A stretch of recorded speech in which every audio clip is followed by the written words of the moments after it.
Hi guys! Welcome to my vlog. For today's video nga pala, gagawa tayo ng adobong manok. Ay, karne pala. Charot. Basta adobong karne. Yan, maghihiwa na ako ng sibuyas, tsaka nag-prepare na ako ng sibuyas, bawang, toyo, tapos suka. Yan.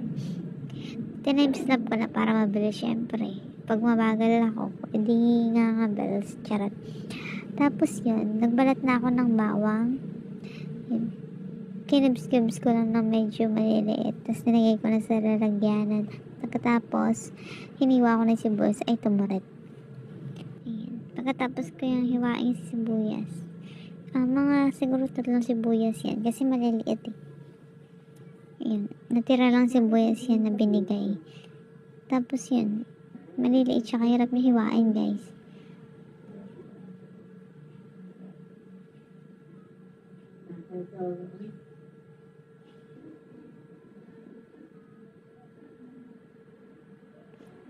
Okay, nilinis ko na lahat. Mga kalat, kemerot, kembertus. Yan, tinignan ko kung... Ay, hindi. Nanguha pala ako ng isang karne. Sasahog ko kasi sa alamang. Ayan.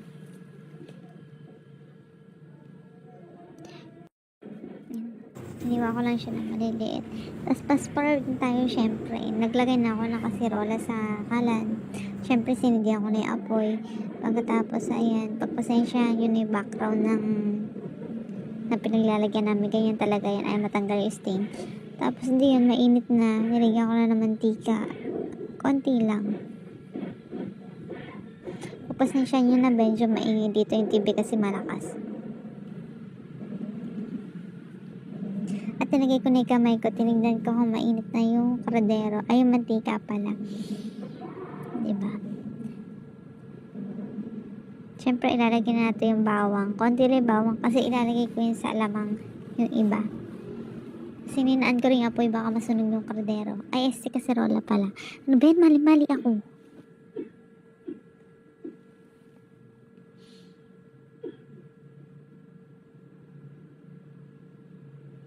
Hinintay lang natin mag-brown. Tapos ilalagay natin yung sibuyas. Medyo kalahati lang din. Kasi ilalagay ko din sa ginisa kong alamang.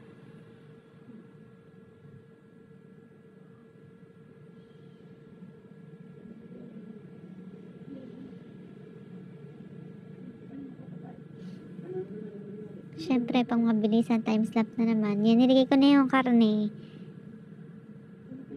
Siyempre, i-half cook ko yun. Ay, isasangkot siya pala, half cook. Isasangkot siya ko pala yung karne. Pagkatas ko isangkot siya yan. Medyo wala yung basahan, kaya ikot ng ikot, nakakaasar. Palaging nawala yung basahan namin dito sa bahay. Ay, naku. Sa mga manonood neto, huwag niyo akong pagtawanan. Ganito talaga ako.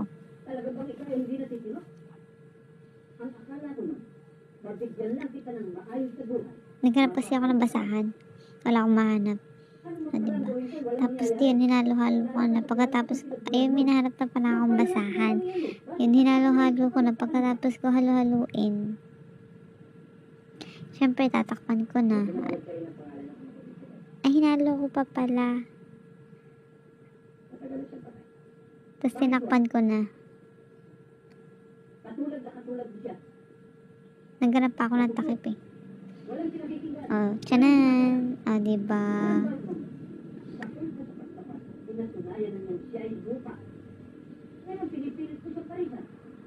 Tapos binuksan ko ulit ng mga 5 seconds. Tapos sinalo ko ulit. Baka kasi dumikit siya, nagmamantika na siya eh. Tapos tinakpan ko ulit. Ay, nilagyan ko pala ng konting tubig para lumambot. Ano ba yan? Tagal na kasi itong video na ito eh. Nakatambak lang dito. Tinakpan ko ulit. Pagkatapos ko takpan, naghihintay ako ng ilang minuto. Tapos syempre, fast forward na at kaya mabilis, sinalo ko na naman kasi malambot na siya.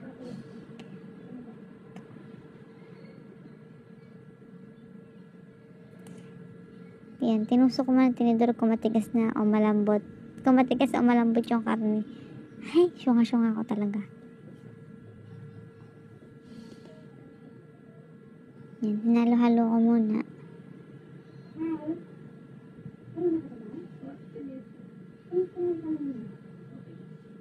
Nilagyan ko na siya ng toyo. Siyempre, konting toyo lang, baka umalat pagalitan tayo ni Father.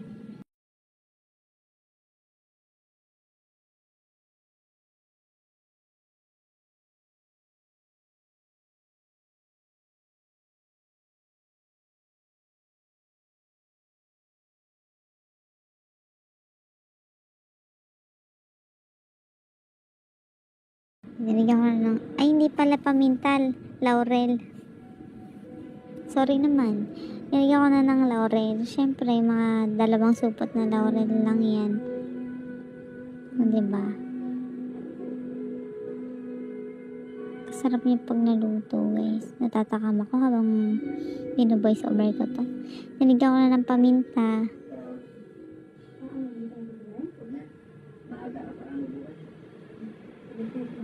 Diba? Paminta. Ano yan, mga crack na paminta. Tapos sinalo-halo ko lang din.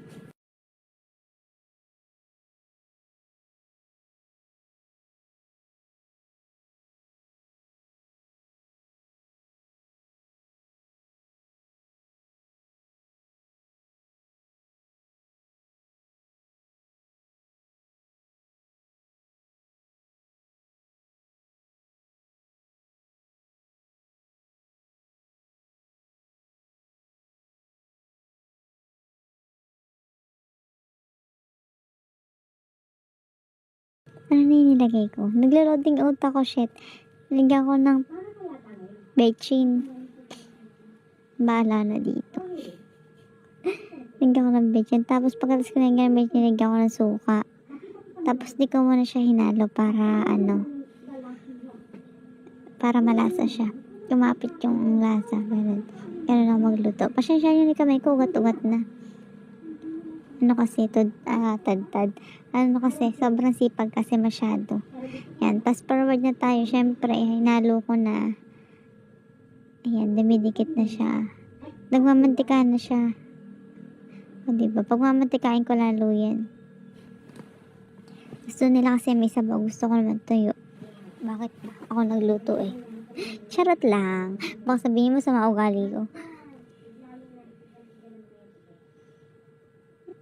Pagkatapos niyan, syempre, hindi ko na tinakpan. Hinintay ko na lang siya magmamantika, ganun. Tapos sinalo-halo-halo ko.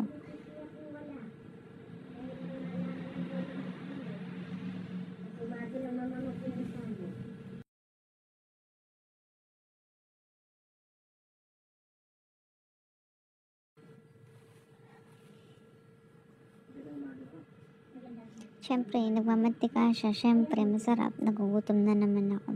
At yun lang. Maraming salamat. Sana nagustuhan niyo ang recipe ko. Bye! Ingat!